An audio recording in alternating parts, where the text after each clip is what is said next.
What's up, Christian caregiver?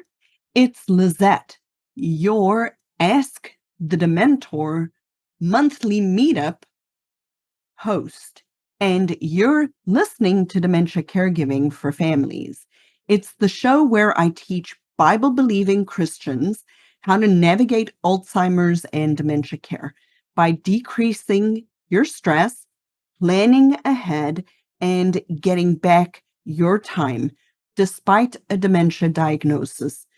Today, we have a special Ask the Dementor monthly meetup, and it is going to be a monthly offering that I will do every single month, and then it gets put here on the podcast where you can hear live coaching in action.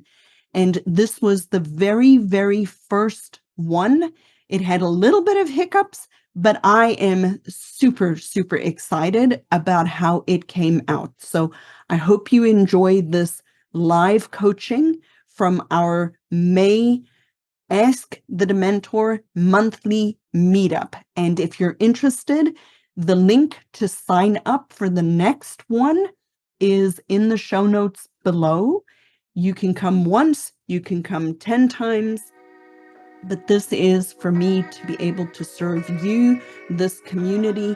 So please, if you're having struggles, sign up for one of these free monthly meetups and get to know me a little bit better and have your specific questions answered in a live coaching session.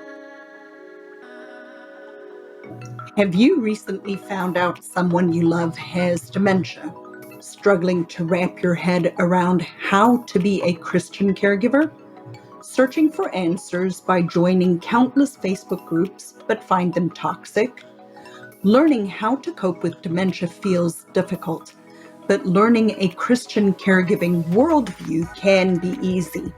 Hey, brother and sister in Christ, I'm Lizette, occupational therapist, pastor's wife turned dementia coach, and a daughter of dementia. In this podcast, you will learn the truth that the way to make dementia care easy is your faith. Knowing that a loving God has decreed this hard providence in your life makes all the difference. Here you will gain skills. You will be challenged by what God says in His Word about caregiving, and you will learn exactly what dementia is and is not. Find clarity and certainty from God's Word so you have perseverance for this journey. Use science-backed solutions and biblical principles to redeem your time. Praying this blesses you as we dive into dementia from a Christian perspective. Let's glorify God despite dementia. I am excited you're here, Miss Linda. I wasn't expecting to see you, but I'm happy that you're here. I'm very happy to be here. Good. And Emma, Rose, and Tita. Well, I'm happy that you guys are here. This is an experiment. This is a new thing that I'm doing. So I'm grateful for you guys' willingness to be a little bit of a guinea pig. So I'm going to just, first of all, I'm going to start with giving an introduction to the format that this is going to take every month. And the purpose behind this is for people to kind of be able to connect with one another. And what we're going to be doing is we're going to be doing some actual dementia coaching. And the expectations for everybody who is here, who agrees to come on or to be here, is that depending on how many people show up in the calls, I'm trying to keep them small, about 4 to 5 people. We'll get about 10 minutes, maybe a little bit more, just depending on how many people are there. We're going to do like one question. I just want you to ask me one question and then give me a little bit of context. And then I'll ask for clarification if I need it, depending on what information I need from people. At the beginning, I'm going to have everybody kind of just introduce themselves and give a shout out and tell me just in less than 30 seconds, maybe a minute, no more than that, who you are, who you're supporting, who has dementia, and what your biggest struggle is right now related to dementia and dementia caregiving, and what your biggest joy is, or something that you're grateful for. So just those who you are, where you're calling from, where you're here from, who you're supporting with dementia, a quick little what's your biggest struggle related to dementia, and what's a gratitude that you have. So that's going to be kind of the format that we're going to take in these sessions. And then as it develops, we'll kind of see how it goes. So I'm very grateful you guys are here. So I'm going to have Linda start. Linda, I know who Linda is, so I'm really glad Linda's here because she's making me feel not quite as chicken with my head cut off. Hey, I know it. So my name is Linda Burhans, and I'm a caregiver advocate. And I help care for my brother who has dementia, and just in my business, it's constant dementia. And I am very grateful to be here because I always learn something new, a different way to approach something, or just a different tweak on something. And I think that's so important. And what I really love about you, Lizette, is that you also have that Christian factor in there. Yeah. And I think that's really important because I don't know how anybody does caregiving without faith. That is definitely something that I am really recognizing. The more I do this, is one of the vital ingredients for people to truly have a much easier journey. It's never going to be easy, but it is easier when you have faith. Yeah. So Emma Rose, if I'm not mistaken, well, Linda, tell people you're in California, right? No, you're in Florida. No, in Florida. Yeah. She's in Florida, USA. Emma Rose, you're up next, then Tita, and then Tracy. Hello, can anyone hear me? Yes, Yeah. ma'am. I can Oh, hear fantastic. you. Beautiful. Hi, everyone. Thank you. Hi, everyone. My name is Emma. I'm from Australia, and I'm actually very, very grateful to be here because just like the previous person he introduced, sorry, I've forgotten your name, but I'm in the same boat. I care. My dad has severe dementia. He's in his 10th year. I'm his obviously enduring power of attorney, and yeah, I've joined this because you're absolutely right. It was a Christian based coaching, and I Yeah. think you're absolutely right. You know you're going through this journey, and you're like, I mean, it's actually very, very difficult. It's actually not easy. So to have God in the center of it, it makes such a big difference. So we are very early in the morning. So I haven't had my coffee, so I'm hoping I'm making any sense here. But Okay. You're but yeah, beautiful just the way you are. Oh, thank you so much. But and yeah, I mean, just to give you a bit of a short introduction to that, I'm here because I do want to understand dementia in a different way. And I want to be able to give my dad the best of me rather than someone who's going in and going, I have no idea what you're doing, Dad. Yeah. But at least when I come out of this, I go, yeah, I get it. Yes, it makes a lot. Just like the previous sessions, I've applied a lot of things that Lizette mentioned, and it's helped so tremendously. And it was only the first time. It was just a different lens, and I just love your approach. So I'm happy to wake up very early in the morning. I've placed everything on hold and ready to listen and learn. Awesome. I'm glad you're here. Yes, Miss Linda. I just want to say, when you know better, you do better. Oh, yes. Yeah, exactly. Absolutely. Dementia is just a completely different world.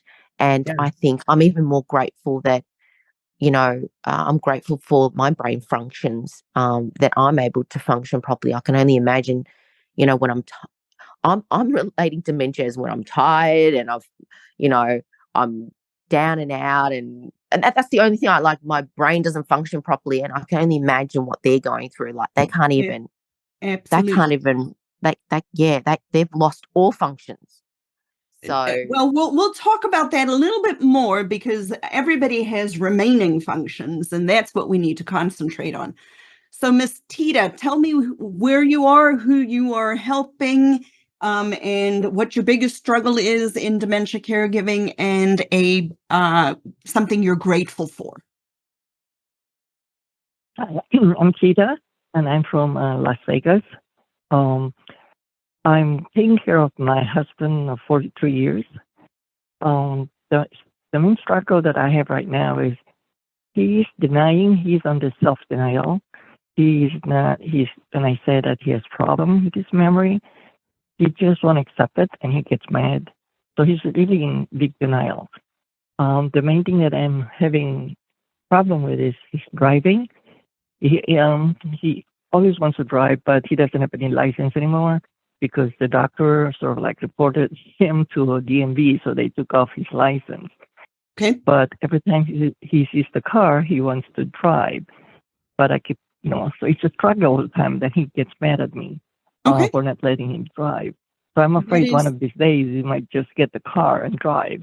But the main well, thing that with is him certainly still, that is certainly a challenge for sure. What was that last sentence, hun? Sorry, I didn't mean to interrupt you. no, well, the main thing that I have problem with him, he's still okay. He's not violent or anything. The main problem he has is that he keeps forgetting, his short-term memory. He keeps repeating things. He keeps asking the same questions. Okay. Usually, I'm very patient and I just ignore him. And my son keeps telling me, I cannot fight with him because even if I'm mad, he won't remember anyway. So I just try to ignore him and just pray, that God would lead me to whatever I need to do. Okay. But sometimes it gets so challenging, Absolutely. This is just the quick little introduction portion, so we'll get to everybody's questions here in a little bit. Miss Celia, if you are willing and able, can you tell me who you are supporting, where you live, what's your biggest struggle with dementia caregiving right now, and something that you are grateful for? I don't know if she can hear me or she's still coming up. Celia, are you there? All right, I'm going to go to Tracy. If Tracy can, she was driving or maybe driving. And Tracy, if you're able. Hey, sweet lady. Hello, and I'm sorry, I am still driving. Hopefully you guys won't hear Siri talking or anything crazy. I'm back in the middle of a crazy neighborhood that I've never been to before. So my name is Tracy Lamb, and I live in Florida, Tampa, Florida, and let's see, my mother has early stage dementia, which is why I'm here. And I don't know what else did you ask? I'm sorry. Your biggest struggle right now and something you're grateful for. My biggest struggle right now is my mom is starting to get very argumentative with me. Okay. And then and I've started just kind of agreeing with her because it's easier. But she is starting to get much more argumentative. And what I'm grateful for is just that I know you, Lizette, and that I know that you're amazing at what you do. So I'm grateful to be a part of the group. Awesome. Thank you so much, Tracy. Miss Maureen, we're doing a quick little introduction. This is the first time we're doing this session. I'm trying to have everybody stay about 30 seconds to a minute. Just tell me where you're calling from, who you help, who has dementia, your biggest struggle right now, and something that you are grateful for. Can you answer those? Okay. All I heard was introduction. Yes, we're doing a quick little. Are the only words I heard. Okay, so we're doing a quick little introduction. Can you hear me better now? Yes. Okay. Who are you helping? Where are you calling in from? What's your biggest struggle and something you're grateful for? Okay. Let's see. I'm helping my identical twin sister. Aw. And I am, let's see, I'm calling from Apollo Beach, Florida. Let's see. What's your biggest struggle? The biggest struggle is I do everything. I live with my son and my sister and myself. And I seem to do everything for the three of us.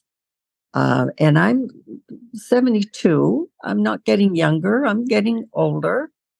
And I'm doing everything for everybody. Okay.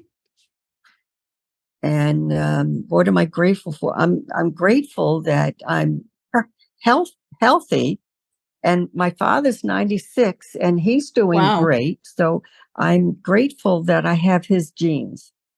That is wonderful.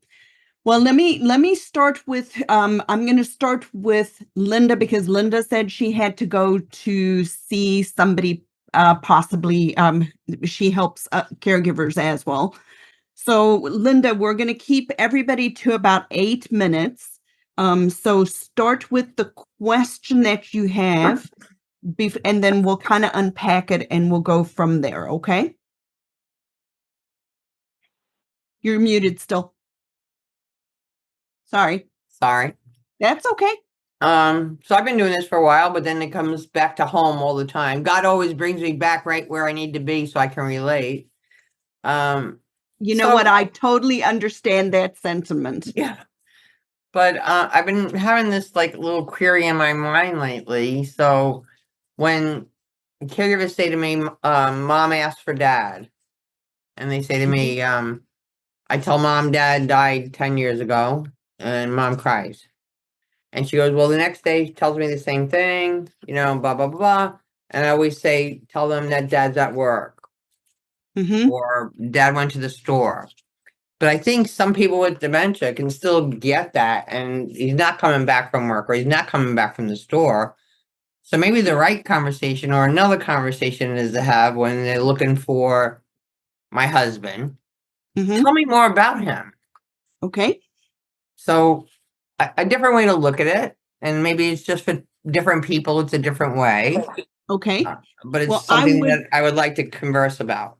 I would love to answer that, because I will tell you, I was convicted by a pastor recently, a pastor friend. We were in a Sunday school where it came up about we were talking about lying. And one of the things that I said to him was, because for years I have struggled with the concept of therapeutic lying with people with dementia. And I kind of came there with this, well, I'm going to be right type of posture, because you can't reason with a person with dementia, right? So I'll never forget, because it was me and another gentleman, and that were asking similar questions about lying. And Ryan, he's a teaching pastor, and he is also a seminary professor. He said to me, Lizette, we serve a God of truth, and therefore there has to be some truth that you can speak into the situation. From that moment on, it's hard. It's actually much easier to do therapeutic lying than to do what I've now started to call therapeutic truth telling. I like that. So therapeutic truth telling is look for the truth in the situation. So I'll use this as an example, Linda. My mom and dad were significantly drinking too much for many, many years. When my dad got super, super sick and went into the hospital, I told the doctor, and they put him on a alcohol detox. When he came out of the hospital, we were able to keep him off of the alcohol because he detoxed, and he was so sick, I think he got scared that it was going to happen again, and he never actually went back, and it's been about 2.5 years. Well, what happened with my mom was we were trying to reason with her. Dad can't drink. My mom has vascular dementia. Dad can't drink. You want to drink wine in front of dad? That's not going to work. And so after a lot of talking to the doctor, we started to wean my mom off of the alcohol without her knowledge. Right. And we were able to do that so slowly and gradually that she actually did not notice. Have a clue. Right. Yes. But so what I told him that whole story, and I said, but there's still one bottle of wine in it, and if my mom asks me, is this wine, he can say, this is your wine, as opposed to telling her that it's telling a lie. It's not allowed for somebody else. Correct. So what I've started to do is think through some of those situations, like you mentioned. Mom is asking for dad. Dad has just passed away, or dad passed away a year ago. But every single time we tell her, she's revisiting that pain. Yeah, I don't want that. Right. So what he suggested to do is to ask her, well, because I use that as an example too. Where do you think dad is? Okay. And so Linda, where do you think dad is? I don't know. He's not here. Okay. Well, where do you think he might be? Maybe he's out in the yard. Well, you must be right. So you're just acknowledging what she said, but you're not actually lying. You're just acknowledging that she thinks he's in the yard. Now, it may work or it may not work. Right. Right. But I still think it's a better technique than just saying, like, just coming up with the flat out lie, which is what we were always taught. It's about 4:00 in the afternoon. So the logical thing, he's at work. Right. Is just to say, well, dad's at work. Right. But to ask the person, where do you think they are? Yeah. What do you think they're doing? And then you can ask, like you said, well, how does that make you feel? Yeah. Or tell me more about it. Those open-ended questions to get people to talk. Yeah.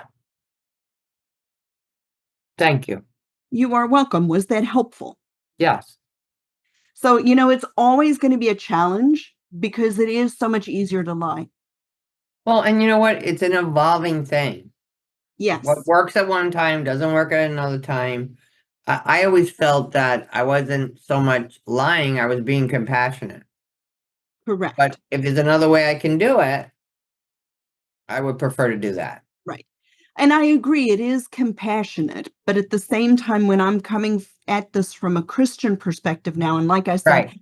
I became convicted. I'm not telling anybody what they need to do, but Right. for a long time, I struggled with it because lying is not what we should be doing. Right.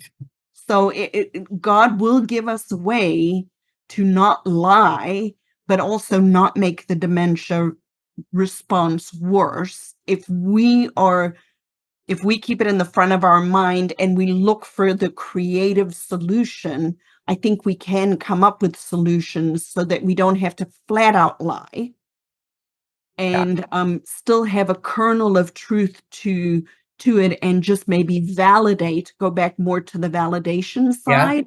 Yeah. Validate what the person is feeling. Thank you for guiding me. You are welcome. I'm super glad you're here. This Me made too. me so happy, Miss Linda. I just really, really enjoy being around you. You're such a joyful person.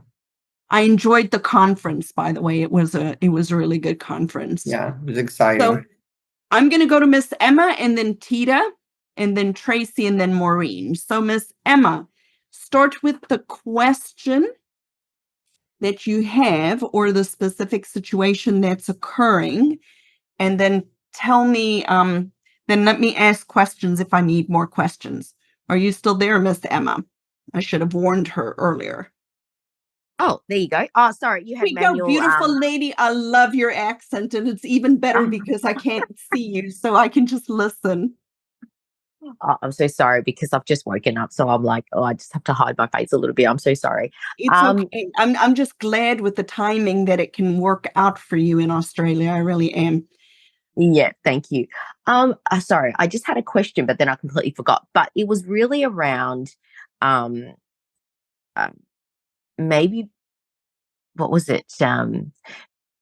Okay, so I'm putting Dad in respite, Mhm. and that's coming up next week for about a couple of weeks. My main concern is that he will deteriorate because the last time he went in, he deteriorated.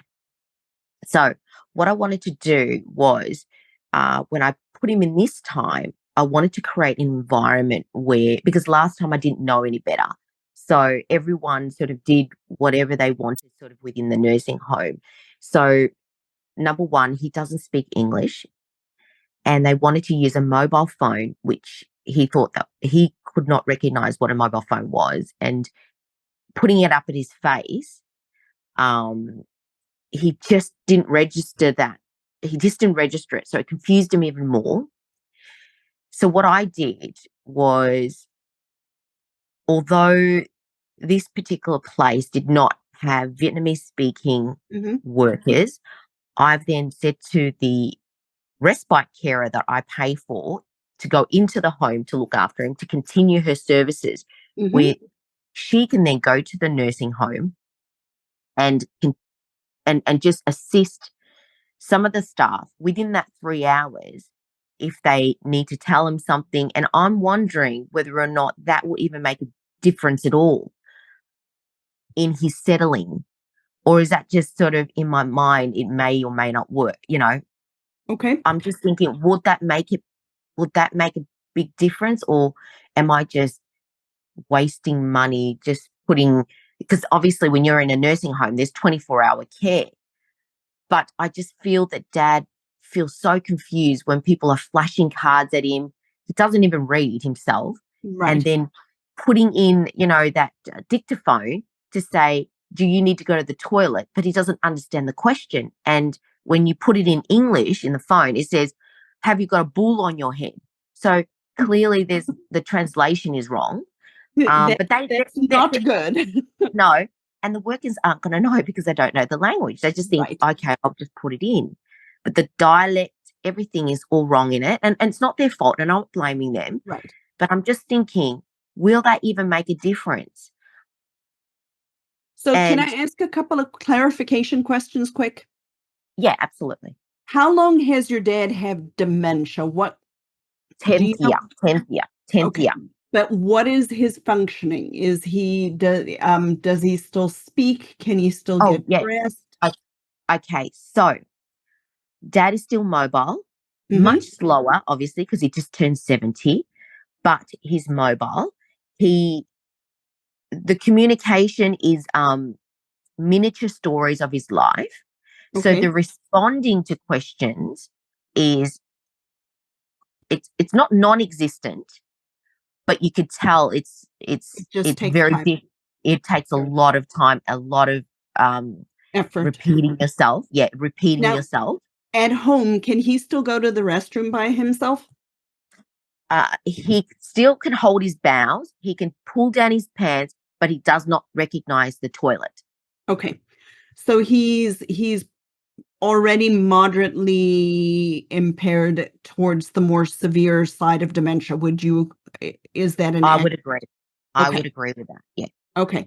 So let's start with your first question, or the first thing I want to say is I'm super proud of you, as hard as this is, Emma, that you are doing respite.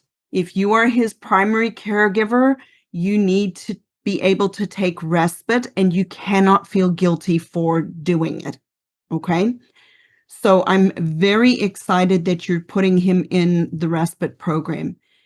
Then I want you to consider that even if he were to decline a little bit for being there, you need the break. You cannot do this. It's a marathon. You cannot do it the whole time without taking respite. So we have to balance the potential, because it is only a potential loss, with the benefit that you as the primary caregiver are getting from getting a break. You have to take care of yourself. One of the things that I've really become convicted of as I'm doing this more is that we don't begin with the end in mind. And I'm not talking about the end of dementia. I mean, I'm talking about what does Emma look like after this process. You're younger, your dad's 70, so just math-wise, you're somewhere between 40 to 50 something years old. You have a life after your parents' dementia. So you have to focus on what do you look like when you get through this process. So the respite is vitally important for you to do. Now, having said that, based on your specific situation, with the fact that your dad does not speak English, I think your solution of having the respite worker that speaks Vietnamese there for part of the day is a very good solution.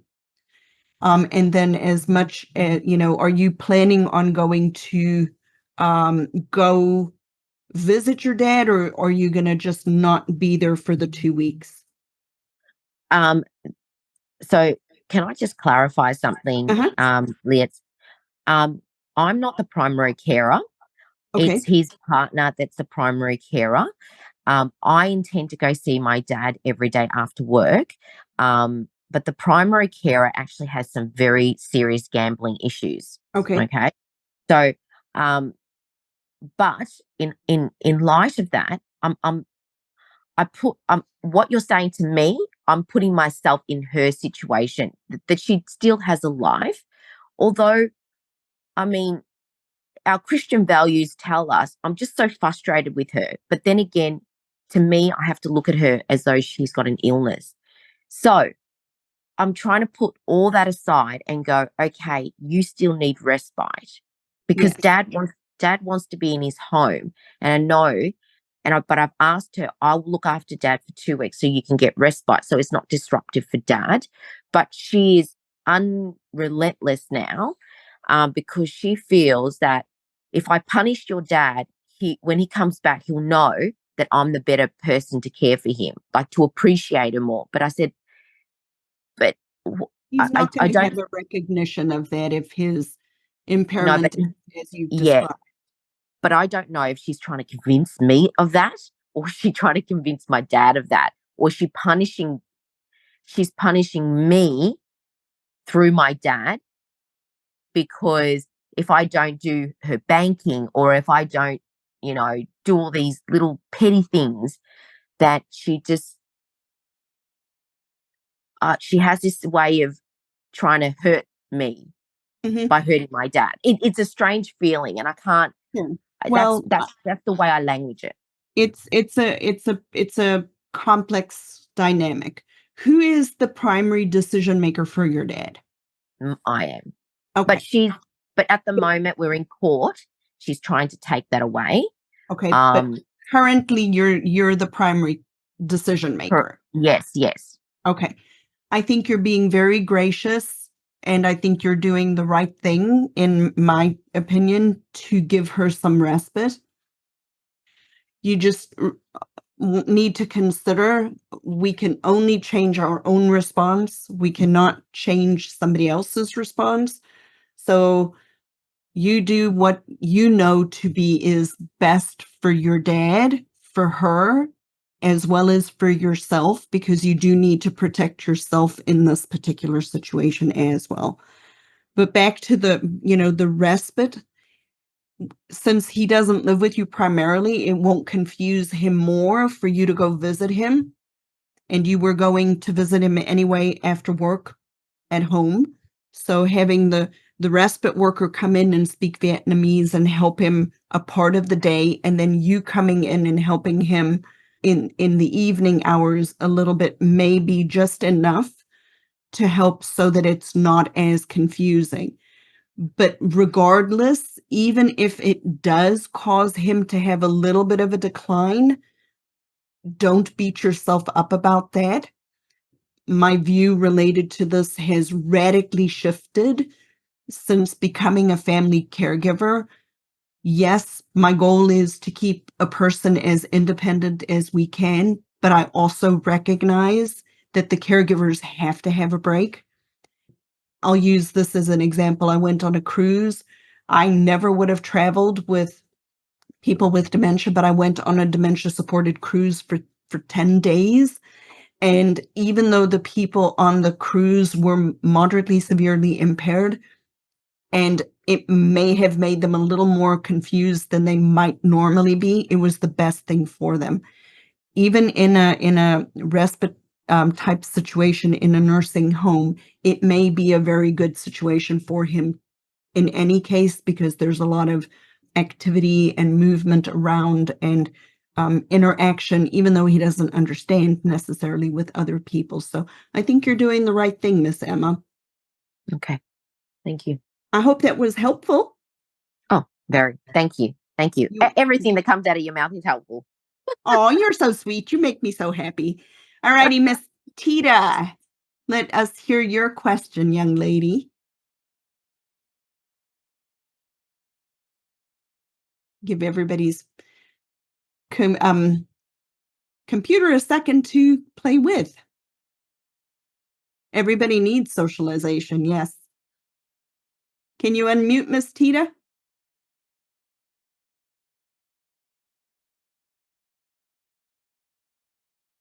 Otherwise, I'll give it another second, and then I'll go to Miss Maureen. Maureen's walking around.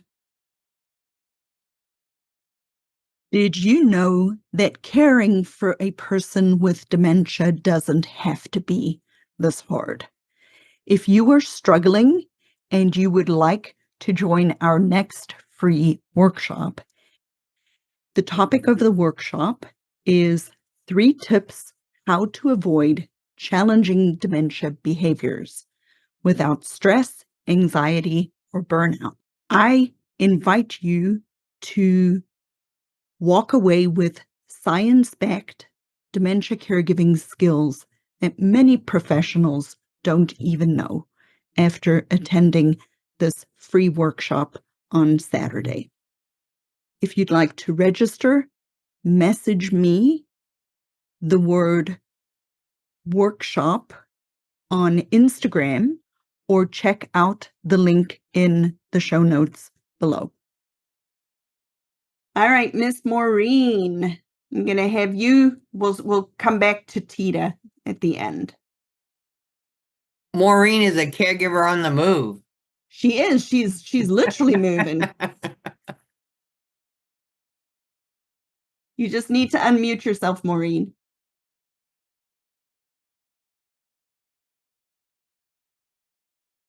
Now, Maureen had actually asked me a question earlier via email, and it was really interesting because I had to go research it. So I found that really interesting. All right, Miss Maureen, let me hear your question, sweet lady. Okay. Do you want to hear about the question that I had asked you about, or a different Whatever question? you want to talk about tonight. Okay. This is your time. Yeah, I'm interested about the the twin question. First, I do want to make a point. I already cared for a husband with Alzheimer's, and that was in Canada. And there's a very big difference in, how they treat you in Canada with Alzheimer's, and they have a respite program that they don't have here in the United States. And I am very jealous about that. Mhm. And that's going to be a sore point with me, because I've already, worked with it for 20 years in Canada. And I know my sister and I are probably going to live a long time.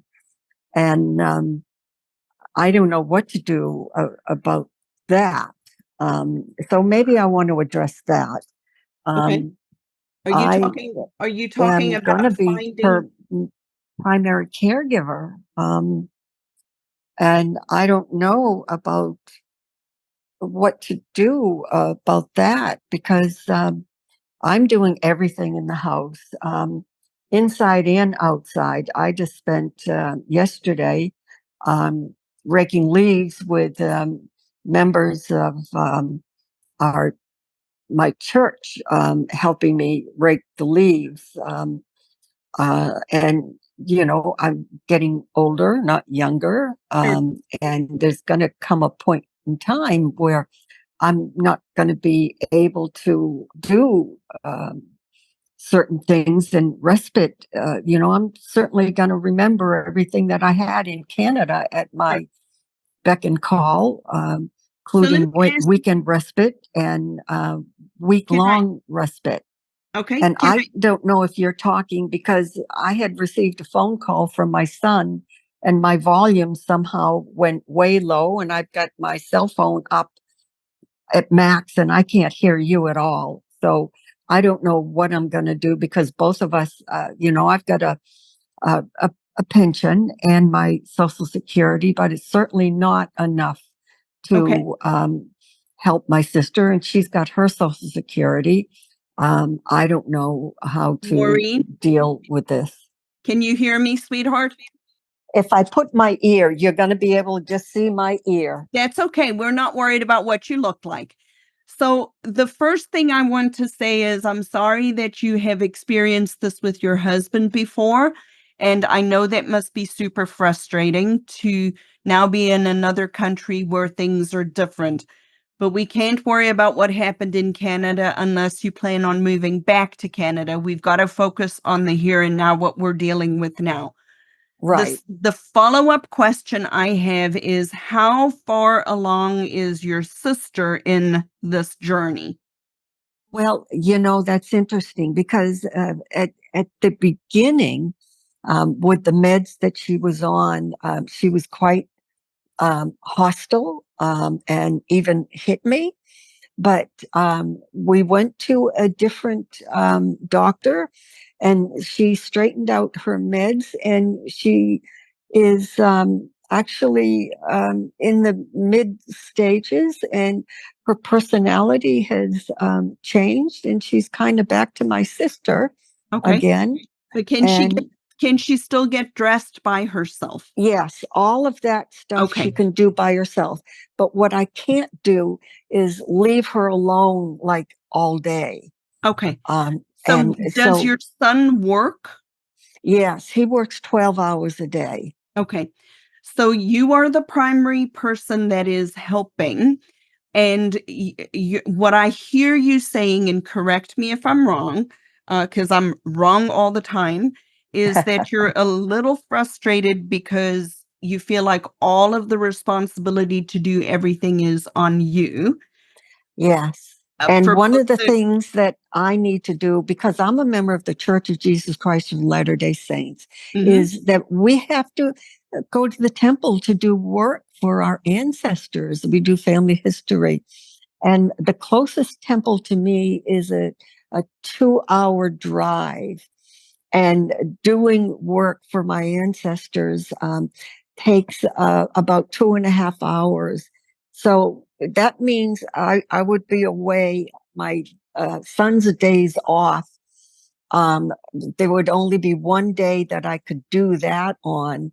And our temple is going to be closed for a year starting in June. And, it puts so much pressure on me. And it's going to be closed starting in June. Is that something that you can defer by a year? No. Okay. So so that seems to me to be the priority for you to start with. Yeah. So what that might mean is that you have to look for a paid caregiver. Every state in the United States has some respite money available through the Alzheimer's Association. There Oh, should be a area agency for aging in okay. in Florida, and Linda might actually know if she's still on here, that you can contact for find out if where to go to actually get some respite money.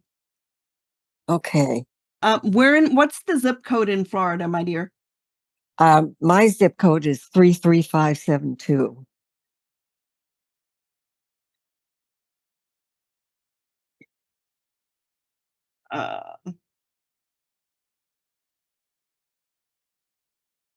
Let me see. I'm just looking to see if what the options popped up. I don't think this is the right It's website. close to Tampa. I'm close Right. to Tampa. Okay, Yeah. so you're close to Tampa.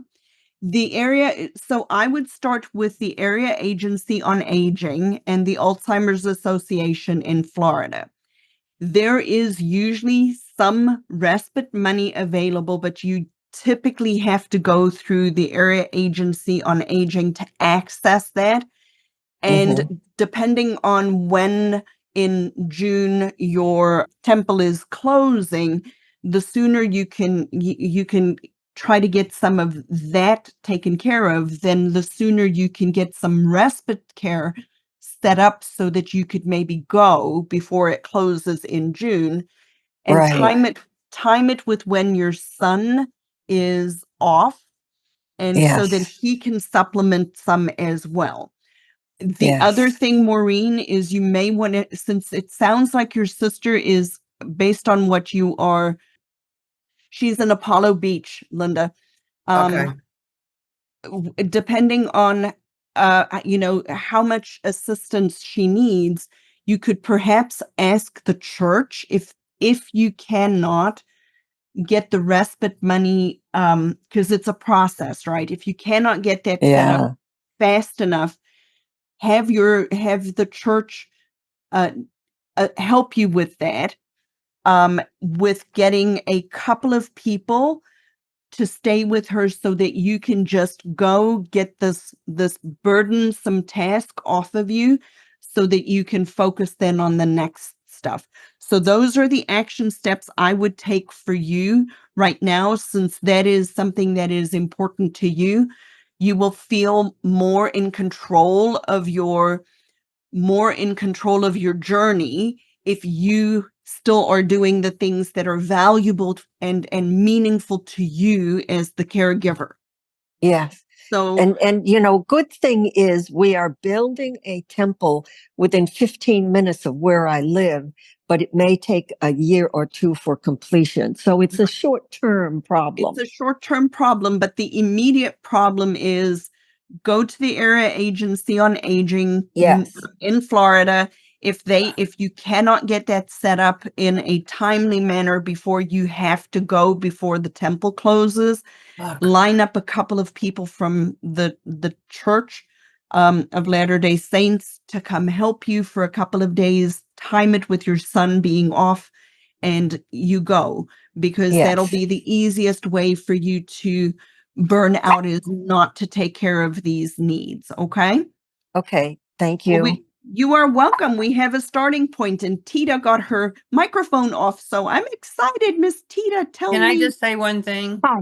She might want to check out Gulf Coast Community Services, Jewish Services. There's a lot of Oh ways no, to do them. we are not Jewish. It doesn't matter. Really? Doesn't matter what you are. A lot of Jewish services are very generous. Yeah. Oh, okay. I'll check it out. Thank you. So Gulf Coast. Jewish Services. Yes. Okay. Miss Linda's in Florida, so she was a good one to have on the call today because she does a lot of caregiver assistance anyway. Okay. Thank you. You are welcome, Maureen, and I'm super glad you were here. Thank you for being here. And Miss Tita, tell me a little bit about your question. Hi, can you hear me now? Because Yes, I Oh, can. okay. Oh, you just couldn't get your microphone off it. And so I just moved on to Maureen so Oh. that I wouldn't use up everybody's time. Oh, I'm sorry, I got disconnected too. But anyway, Oh, no, you're good. the biggest struggle I have right now is just getting my husband to accept that he's got a problem, because Okay. he's really on a big denial thing. And every time I tell him he's got a problem, he really gets mad and won't listen to me. Okay. So can I ask you a question? And you Sure. do not have to answer it if you do not want to. Okay. Where are you from? Oh, Las Vegas. No. Oh, the country? Oh, Philippines. I'm originally from Philippines. Okay, thank you, because you have a little accent and I love your accent. Oh, So since I cannot see your face, I can pick up on your accent. So let us talk about that first. Let us talk about, is your husband Filipino too? yes. Okay. And how long have you guys been in the United States? 50 years. I don't 50 know. years. Okay, well, you beat me. I've been in the United States for 31. Oh, yeah, we've Not been from the married for 42 Philippines. years. I'm not from the Philippines, but I'm from South Africa originally. Yes, and I have a lot of Filipino friends. I love them dearly. They are some of the best people in the world. Oh, thank you. Mine for to be humble opinion. All right, so let us talk about the what you're describing here about your husband not accepting or not realizing that he has dementia. Yes. Can there is, and so this is going to be a little bit of the educational side that I bring to these conversations. There is a big, fat, fancy word called anosognosia, which literally means no awareness. Okay? Uh-huh. About 80% of people who have dementia have no awareness that they have dementia. It is not the same thing as denial. Oh. Denial is you know something to be that way, like you're a person that you love has just died, but you're still grieving and you're in denial that they're gone, right? That there's denial. A person who is in denial knows that that is so. Anosognosia is not the same thing as denial. His brain literally believes there's nothing wrong. Yeah. Oh, I see. Okay. And he cannot change that. It doesn't matter how many times you tell him that it's true. It doesn't matter how many times you try to reason with him or explain it to him. He doesn't have the ability to see that. My dad has anosognosia, and it makes it a little bit harder because I have to remind myself all the time he's not doing it on purpose. His brain is just not, it's not that it's not accepting it. His brain doesn't see it at all. He doesn't see what I see. Your husband doesn't see what you see. But how do you deal with that? How do you cope with that?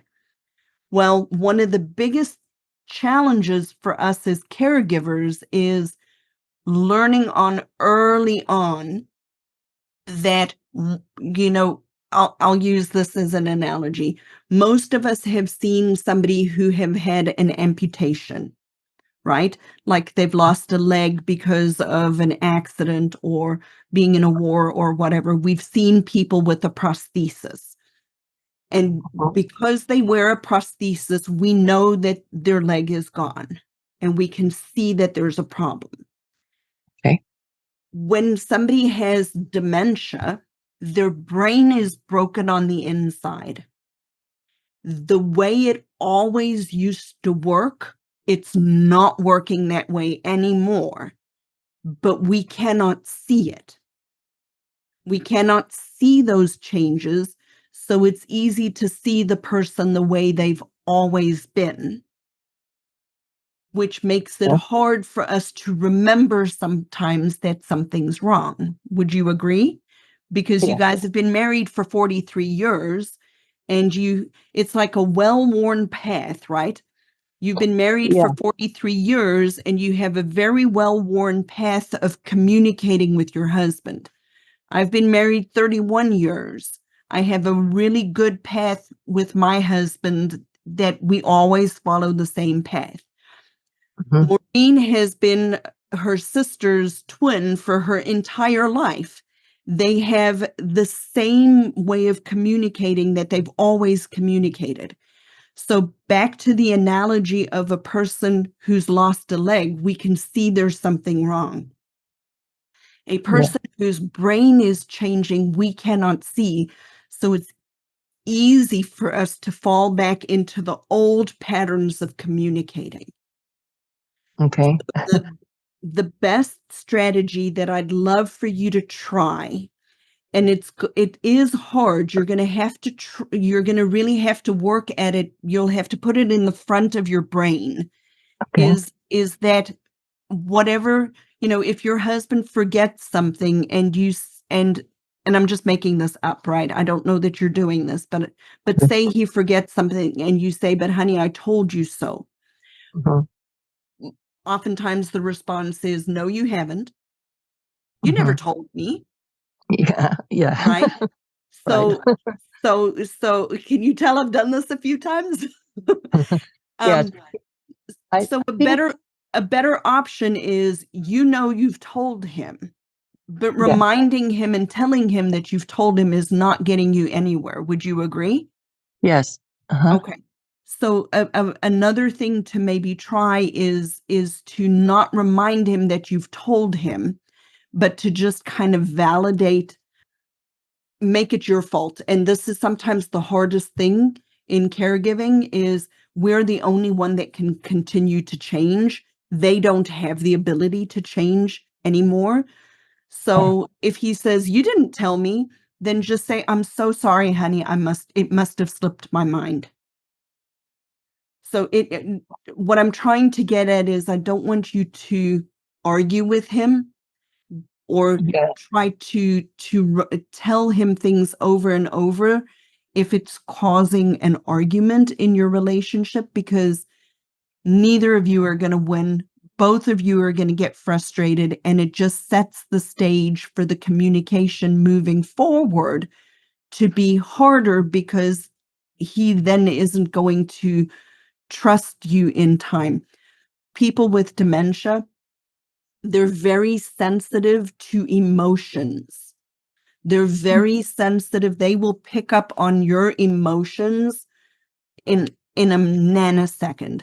So if you're frustrated, he's frustrated. If you're stressed, he's stressed. If you start to reason with him and it makes you annoyed, he's going to get annoyed. He'll feed Yeah. off of your energy. So how do I handle it if he asks me the same questions over and over every 2 minutes? The I answer. the I give him hardest the thing, answer. but the best thing to do is to cheerfully answer it like it's the first time every single time. Oh, yeah. It's hard. I know it is very hard, but I promise, one of the biggest mistakes, Tita, I made with my mom has vascular dementia and my dad has mild cognitive impairment. He was diagnosed about 2 years ago. When my mom was first starting with her cognitive changes, I didn't recognize it because I wasn't paying attention. And I said a lot of stupid things. I said, "But Mom, I told you that. You've asked me that before, but we've talked about this." And I created anxiety in her. Like, she was anxious about the fact that she couldn't remember things. When it started to happen with my dad, I picked up on it faster because I'd become aware with my mom, right? The first one was kind of like, it just caught me unaware. But the second time, I noticed it sooner and I started to do things differently. And the biggest difference that I did is, it didn't matter what my dad said to me. I just made like it was the first time. even if it's the 100th time. They stayed with us about 2 months because he was sick. And every morning I came out of the room and he said, "Good morning, Lizette. How did you sleep?" And I said, "Great, Dad. How did you sleep?" And he would tell me his little story. I'd get the coffee, go back. I'd come back in 10 minutes later. He would ask me the exact same question for the first 20, 30 minutes in the morning every time he saw me. And I just answered it cheerfully, like it was the first time, because I knew he couldn't remember it. And my dad, he has no anxiety about the fact that he doesn't remember stuff. So I would encourage you, as hard as it is, to just answer the question cheerfully, like he never asked it before. Just turn into a broken record and just answer it again and again and again, but do it cheerfully.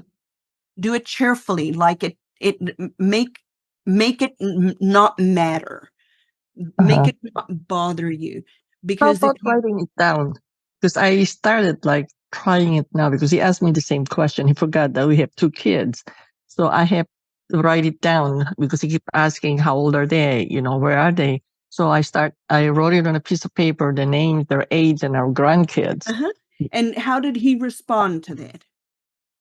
Well, he said nobody told him because he forgot. He said like, how come I've never seen them? He forgot.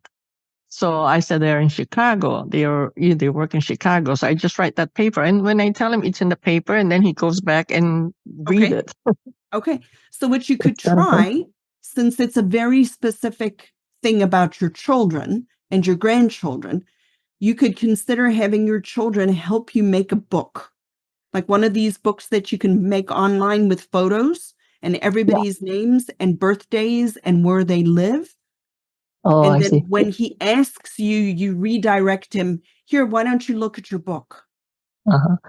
Yeah, I have a lot of pictures. I have those books. So every time I give him the book so he can see all the places we've been to and the kids as they growing up. But I know it's just difficult for me because, it's new and I had a lot of patience, but sometimes it gets to me. So I really have to learn and my just dear. keep praying. You're human. We all make mistakes, girl. We are it's hard. human. We all make mistakes. But guys, thank you so much for being here today. I hope you found, I know that this is super valuable for you guys. I want you to tell me one takeaway, then Emma, and then Maureen, and then we're going to be done for tonight, okay? One takeaway from tonight that you got. Well, like to be more patient, as I said, the one thing that you said, like keep asking the same questions, to answer it like cheerfully, because sometimes I really get mad and you sort of like he can see my frustration and I learn, like I should not do that. I just have to try to be more cheerful all the time, no matter how many times you ask me the same question. And it's a hard thing, but it can make a tremendous difference. So, Miss Maureen, what's your takeaway from tonight? What was one takeaway? I've noticed that my takeaway is the mistakes I made with my husband, I am not making with my sister. And we learn by doing. We absolutely learn by doing. And that's the thing. We can all learn to speak dementia. So I'm really glad you're here, Maureen. I'm really glad you're here. Miss Emma, tell me your top takeaway for tonight. Everything you've said has been validating for me. I think I've been making all these decisions for my father, and sometimes you just need an expert to say, "Hey, yeah, you've done the right thing, and I agree with you." And sometimes that's all I need. But I definitely have learned so much just listening to everybody's stories, because I can relate to every single person. And look, I can't go through every single point there because it'll probably take me a long time, but I can definitely say I appreciate everyone sharing, because I'm like, oh my goodness, yes, I get that, I get it. So I love just learning from everybody else as well. Well, guys, I am really glad. Thank you so much for being here and doing this with me. I look forward to having you guys come back anytime you want to, okay? This is going to be a once a month thing that I'm going to do, and you can come back once, you can come back 10 times. I don't mind. This is here to serve. You're brilliant. Thank you so much. You're welcome so much. Have a good night, everybody. Bye. You too. Thank you. Thank you. Bye, everyone. Thanks for joining me today, Success Seeker. I pour my heart and soul into this program to serve you. You can serve me by leaving a review on Apple Podcasts. And join our free Facebook group, Dementia Caregiving for Families. It's a positive and proactive space to navigate dementia caregiving together. Get practical tools and find support, but without the verbal vomit. Be a part of our community where we seek to find peace of mind and ease despite the dementia diagnosis. So join today and see you next time as our flight takes off.